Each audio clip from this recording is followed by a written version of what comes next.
Good morning, students. Today we will start another chapter. The chapter name is transformation. First of all, you must know what is transformation. Transformation means the interchange of one sentence into another without changing its meaning is called transformation.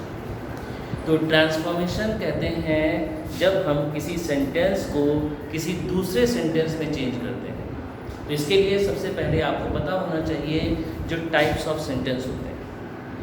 Types of sentence पहला होता है assertive. Assertive के दो part होते हैं, affirmative और negative. इसके अलावा इंट्रोगेटिव सेंटेंसेस होते हैं, इम्परेटिव सेंटेंसेस होते हैं, एक्सक्लेमेटरी सेंटेंसेस होते हैं, ऑप्टेटिव सेंटेंसेस होते हैं। तो यहाँ पर ट्रांसफॉर्मेशन में जो हम लोग पढ़ेंगे सबसे पहले वो हम लोग अफर्मेटिव से निगेटिव सेंटेंस कैसे बनाते हैं ये पढ़ेंगे। अफर्मेटिव और निगेटिव ये दोनों ही स्टेटमेंट होते हैं, दोनों ही असर्टिव सेंटेंस का पार्ट है। तो जब कोई बात सकारात्मक रूप में कही जाती है तो वो सेंटेंस अफर्मेटिव होता है, और जब कोई बात नकारात्मक रूप में कही जाती है तो वो निगेटिव होता है। किसी भी सेंटेंस को निगेटिव बनाने के लिए निगेटिव वर्ड्स का होना बहुत ज़रूरी होता है। अब ये निगेटिव वर्ड्स क्या होते हैं आप जानते हैं। निगेटिव वर्ड जैसे no, not, never, none, no one आदि होते हैं। नॉट को लगाने के लिए आपको पता होना चाहिए कि नॉट तभी आता है जब नॉट के पहले कोई हेल्पिंग वर्ब दिया हो।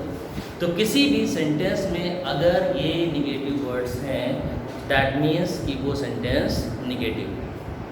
अब यहाँ पर चूँकि आप लोग ट्रांसफॉर्मेशन का पहला पार्ट अफर्मेटिव से निगेटिव पढ़ने जा रहे हैं, तो इसमें आप देखेंगे कि सेंटेंस जो दिया है उस सेंटेंस को हम निगेटिव फॉर्म में चेंज करेंगे, लेकिन उसकी मीनिंग जो है वही रहेगी जो पहले थी। For example, this question is difficult. अब ये यहाँ पे जो क्वेश्चन है, जो सेंटेंस है, वो अफर्मेटिव है। क्यों? क्योंकि यहाँ पर कोई भी निगेटिव वर्ड नहीं आया है, ना तो नो आया है, ना तो नॉट आया है, ना तो नेवर आया है। इसीलिए ये क्वेश्चन जो है वो अफर्मेटिव है। दिस क्वेश्चन इज डिफिकल्ट, ये सेंटेंस कैसा है? ये सेंटेंस है अफर्मेटिव।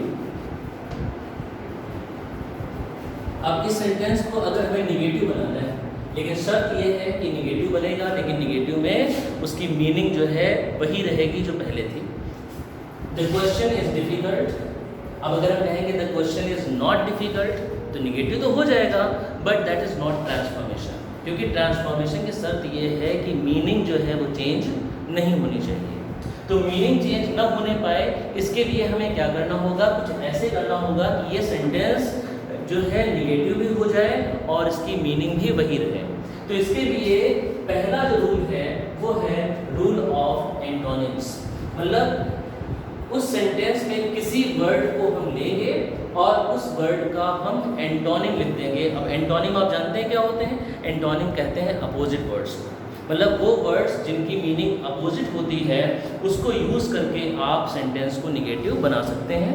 अब देखिए यहाँ पर सेंटेंस लिखा हुआ है दिस क्वेश्चन इज डिफिकल्ट, तो इसमें हम ये डिफिकल्ट वर्ड लेंगे। डिफिकल्ट मीन्स होता है कठिन। तो अब हमें ऐसा वर्ड चाहिए जिसका मतलब हो सरल।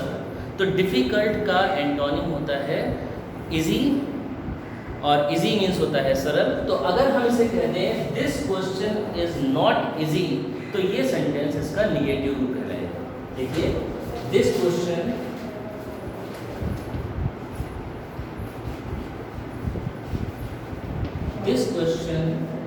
Is not. अब देखिए यहाँ नॉट आ गया, नॉट निगेटिव वर्ड हो गया, और नॉट के पहले क्या होना चाहिए? हेल्पिंग वर्ब होना चाहिए। देखिए हेल्पिंग वर्ब भी है यहाँ पे इज जो होता है वो सहायक क्रिया होता है, हेल्पिंग वर्ब होता है।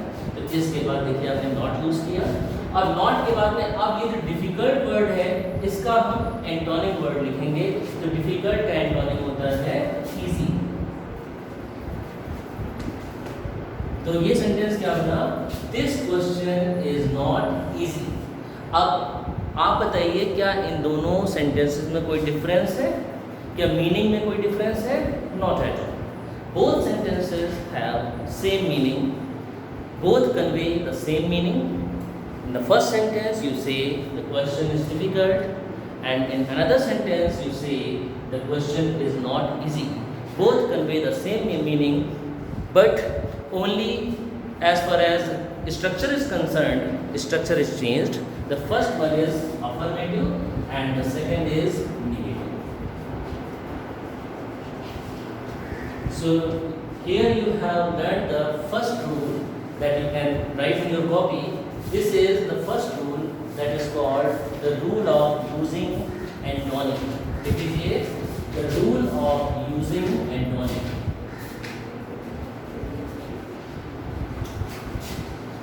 The rule of using and non-using.